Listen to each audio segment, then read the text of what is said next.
All right, class, welcome back to Reebok Fantasy Draft Camp today. Sleepers and busts. You're gonna hear about sleepers and busts non-stop. You wanna get the sleepers, you wanna avoid the busts. Everyone's going to list all the same sleepers. They're gonna get uniformly overrated to that point that they become busts. It's all very confusing, so let's go ahead and define some terms.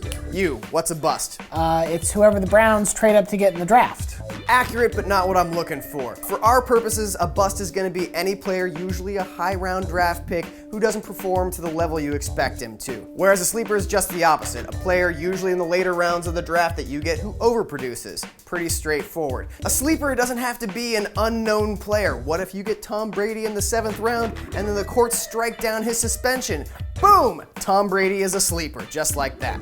Yeah. So who are the sleepers we should look out for this year? I'm not just gonna give them to you. I'm gonna give you a list of 5 factors that determine the change in output for a player's performance so that you can determine your own sleepers and busts. Teach a man to fish, but play fantasy football forever. Number 1 thing to look out for, a new coach or coordinator.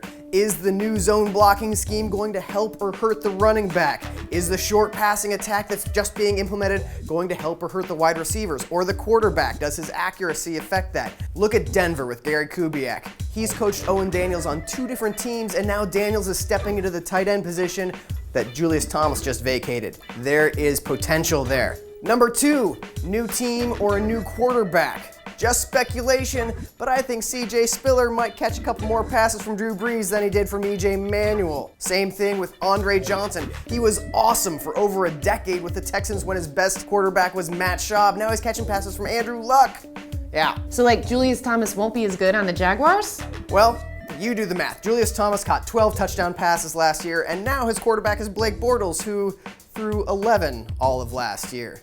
Draw your own conclusions. But that does bring us to our next point, number 3, targets and touches. If Julius Thomas's numbers are going to improve, it's gonna be because he has to play a bigger role in the offense.